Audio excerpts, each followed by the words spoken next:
All right, so I want to start out with the usual disclaimer. All my stories are written by ChatGPT. Names and locations have been changed to protect the guilty.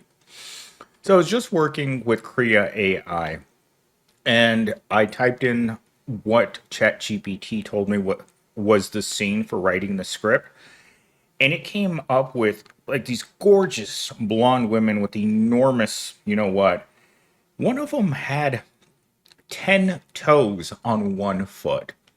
I'm gonna actually put it up on the screen for you guys to see right now because I couldn't believe it. I was just like, wow, like all of these women are perfection, but ChatGPT or AI still doesn't really get what human beings look like. And with that said, today's video was actually a comment that I got about yesterday's video in which I talked about how little worth men have in the world when it comes to women that are looking for something either for you to be taller, wealthier, or have high status. In a world in which 99% of men don't have that, you have to date what's left over. And I was walking through a Walmart today and I was thinking to myself, look at the inconsistencies that I saw a couple of really attractive women in there, and you look at the guy that she's with, and he's like scrawny, ugly, dark, looks super poor. But he must have a baseball bat in the bedroom, but because that's the only redeeming qualities, unless he's got a great personality. But typically, people like me, we don't have great personalities. But there's something about us that certain women really enjoy. I mean, my Gen Z tells me all the time, it's like, man, how do you have so many women? And I'm like, I don't know. I really don't know. My personality sucks. I'm broke. I'm ugly. I'm short. I mean, I have every ailment known to man. I've called myself Lady Kryptonite throughout my entire life. But no matter where I've gone in the world to work, I always have a long line of women that I talk to. I'm not getting it on, I'm just talking to them. And today, while I was eating lunch with one of my office ladies, I could just tell that we were just like, I mean, you're here, I'm here, we're stuck in in this work camp. I mean, you might as well talk to people. And today I was talking to this girl, and she's told me this several times, and I know she forgets, but that she's so proud of losing 80 pounds. And I told her that when I didn't have the muscles, if I had lost 80 pounds, I would weigh 50 pounds, which is the size of a large dog. And she got so mad at me because it's something that she's extremely proud of. But I don't know what her starting weight was, but 80 pounds is a lot of person. It's another person. Anyhow, with that said, it always takes me forever just to get into the opening monologue. So my coworker liked this girl at work. He's never even approached her. His friends told her his friends told her he was into her, and she flat out said she wouldn't date him because he works at Amazon. That one sentence says everything about how broken dating is right now. It's not about personality anymore. It's about your paycheck, your job title, and how much status people think you have. Remember, when I write these scripts, I don't read them before. So I had no idea that it had this into it. I like for it to be a surprise to you and me. That's what makes my reactions to these scripts what this channel is. So you guys have told me in the past in many comments that you guys wanted me to do reaction videos. Well, this is a reaction to me reading a chat GPT written script. In fact, it's not even a script. The way that I write or I have chat GPT write these this what I'm saying right now is I tell it to do three things. I take a comment from the comment section, jam it up, GPT's you know what, and then it will generate like a response to that. I tell it to create a title for it. From that title, I tell it to create a script. From the script, I ask it to write 3 talking points. And after that, I ask it to generate an opening introduction and a conclusion. That's what 660 videos on this channel are. They're my reacting to Chat GPT script writing. That's all this is. I don't write these things. I don't know what they are ahead of time. You guys are just getting my raw, unfiltered reaction to AI scripts. So, with that said, let's get into talking point number one. In modern dating, your job title is your social value. It doesn't matter how kind, loyal, or emotionally intelligent a man is. If he wears a warehouse vest instead of a blazer, he's treated as invisible. Class has replaced character, and working class men are disqualified from love before they even introduce themselves. This was something that I had to ignore, right? For 20 years I had to ignore this because for 20 years I had to ride the city bus to work, to and from, every single day because there's no way in hell that I was going to be able to afford a car. I've never made enough money to afford a car. But while you're on the bus and you see, I saw thousands of women on the bus that were all just as broke as I was. Try talking to a woman on a bus. She doesn't even acknowledge the fact that you're there. If you're riding the bus, it tells society one of two things. You lost your driver's license because you can't stop drinking and driving, or you're way too poor to afford a car. And that knowledge in a woman's head is instantly making the proletariat man invisible. Even your car sometimes shows your social status. If you're driving a Geo Metro, and I saw this is something I saw the other day. I was riding my bike and I was standing at the light, and there was a guy in a mint Geo Metro, right? The tiniest little one, the one that looks like an egg, and happened to be white colored. The dude was so big inside of, he was so fat inside of it, he took up almost a seat and a half. And that's all that fit inside of that car, is that giant man inside of the only car that he can afford. And I know someone in the comments is going to say, oh, but you know what? He has other qualities. No. You're driving that car and you pull up, she's going to get back on the bus and she's going to leave. In fact, I've had you guys leave comments like this about this topic for years. Because, again, I've been on YouTube for 20 years. Next month is my 20th anniversary of being on YouTube. So I've been a content creator for most of my life. And it's not something that I would ever stop doing. It's just something I like to talk a lot. And I don't really have that much. I guess I would say that I'm social at work, but antisocial outside of work. And it's something that I'm never going to get past. At work, remember, as I said earlier, we're all stuck there. You might as well make the best of the situation that you're in. If there are women there, you talk to them. Like yesterday afternoon, there's that super pretty lady that works in the South Building. And for the longest time, I've known her for going on 3 years. And we've never had any reason to talk. Like, I see her, she's really, really pretty. And we've never had any reason to interact with one another. But my job has me interacting with thousands of people over the years. And every once in a while, you meet someone that you really, really click with. Like, for instance, one of the executive women that I talk to all the time. Like, I would say that we talk at least 2 or 3 times a day. And she asked me to do her a favor, and she just like, it was so funny. She just looked at me and she batted her eyes and she just like, look, how do I put this? It was a very poetic scene. Like, I came to help her. And she was so happy that I came right away to help her. And then I sat down, I started getting her settled into what I was settling her into this new piece of equipment, right?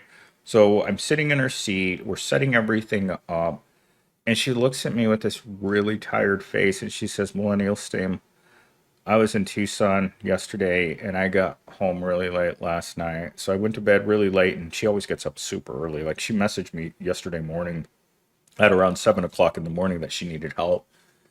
And yeah, and it was just the expression on her face that I'm dead tired. And normally she always looks really happy. I mean, if I was making $250,000 a year, I think I would show up at work with a little bit more enthusiasm. But when you're making enough to barely scrape by, the enthusiasm really isn't there. It's hard to what do they call that? Fake the excitement to be at work or the energy that it takes. Like this week was just a brutal week.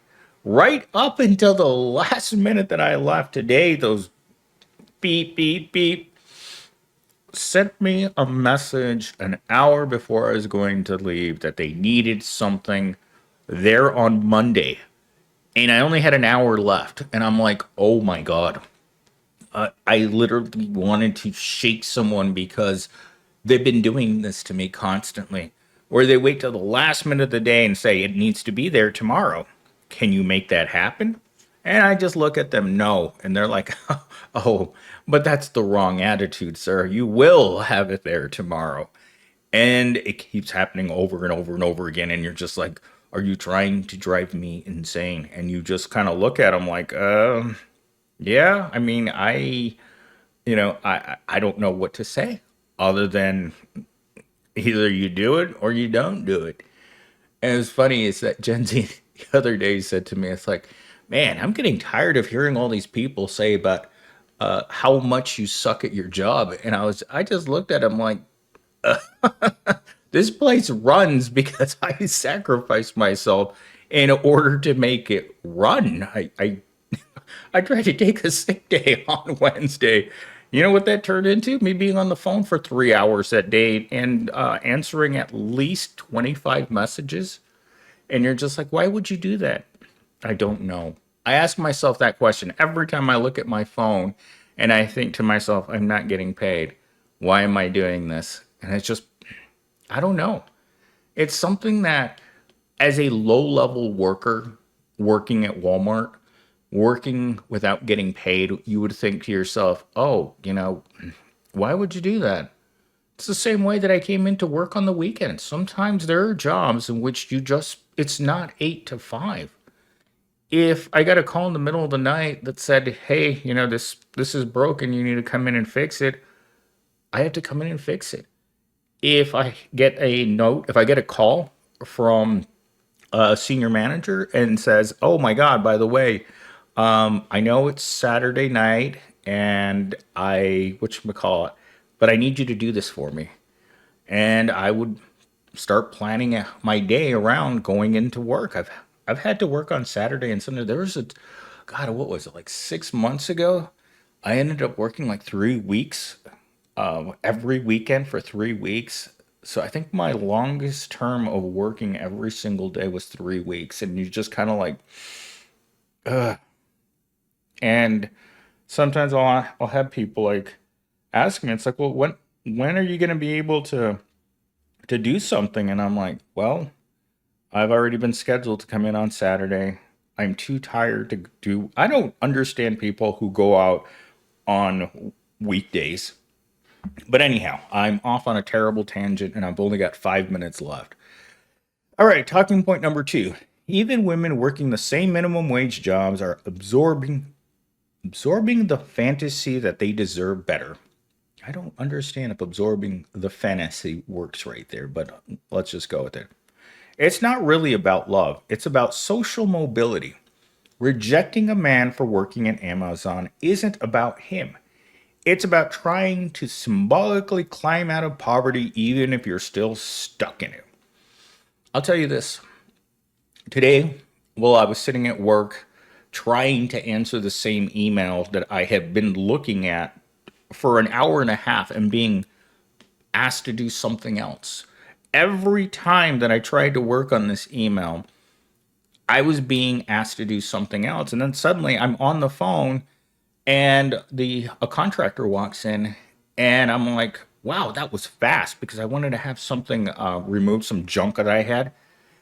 And he showed up, walked right into my office, came over, gave me a fist bump, and we started working on that. So I spent like, I don't know, like 45 minutes because we also were talking about the the equipment closet needs an air conditioning unit, and it's been on the papers for, oh, I'm going to say a year and a half now. And he told me that he got another call about it, and then he was coming in to inspect the room again. So I had to walk around showing him where everything was, and then we looked at another room where he has to do another job. And I mean, these are things that you have to do in the workplace. My job isn't one thing. My job is everything. But while we were getting ready to lift this thing and go put it in the trash, he stops because he just moved here from another state. He just bought a house in East Mesa. This guy didn't buy a house. This guy bought a mansion. I mean, I have never in my life seen a swimming pool that was so big that he had to film it in panoramic. I kid you not. This pool extended, it was his entire backyard was a pool with different zones. Like there was a part of the pool that was like 20 feet deep, right in the middle of the pool, and then the rest of it, I think, averaged 5 feet deep. But there was an extra deep area just for diving. And then you look at the patio, and it's fully furnished outside, like a palace. 6,400 square feet of home. That's not a house.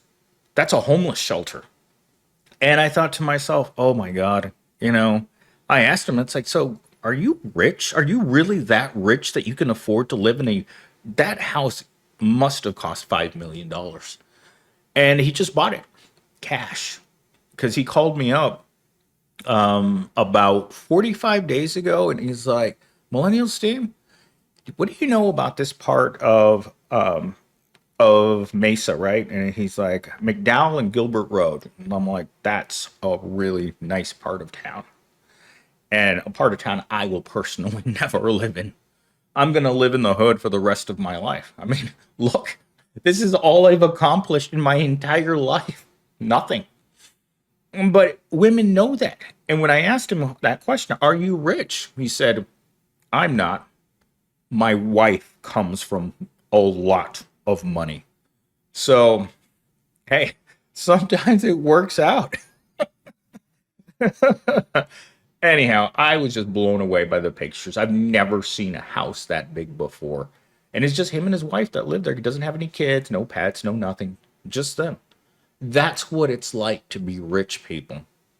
That's what women want. They don't want me living in this tiny, disgusting hole in an apartment complex that the people here are broke. I mean, there are so many empty apartments in this place. It was on the first of the month, pretty much the apartment beneath me, to the side of me, and to the right of me are all empty. Why? The rent's too high. And believe me, you're not impressing anyone living here. This is bare bones living.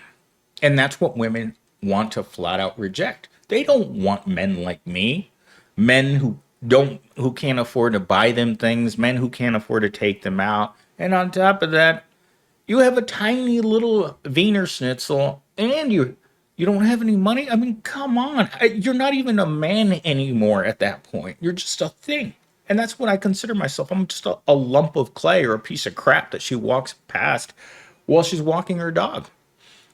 And having that status in society, even as a worker, you have that status. I mean, there isn't anyone that I work with that isn't terribly demoralized by how much money they make. I mean, when you talk to as many people as I do, and people are very, very honest with me, whether they're my ex- uh, whether I work with them directly or not, people are very, very honest with me about how they're doing. And I can honestly say, I don't know one person right now who can say, you know what, I'm happy with my job. I'm making enough money. No, everyone across the board is hurting because wages haven't gone up in 3 years. And so you're just like, okay, what are we going to do? I don't know. And I mean, getting worked into the ground for not enough money to live, you gotta ask yourself every day. It's like, it's like some a comment I see all the time on this channel. Why should I work if I'm still going to be poor? Because there's poor homeless and then there's poor, where you're working and you're never going to get ahead. Seeing that mansion today on his phone was a kick in the you know what over and over and over again because it just felt bad.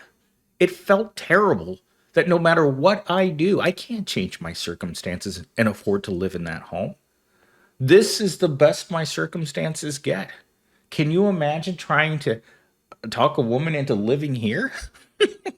Unless she has the choice of being homeless or living here? I don't think any woman would ever want to live here. Oh my gosh. All right, so here's the closing monologue. This isn't just one guy's rejection story. It's a mirror for every poor man out there trying to be seen as more than a barcode. We're living in a world where love isn't love, it's a resume review. If you work with your hands or earn less than six figures, you're not even in the running. But the truth is, if society keeps discarding the people who actually work to keep it running, it's not just love that's dying, it's our humanity. Wow, ChatGPT. Now that is a gold star ending for this video.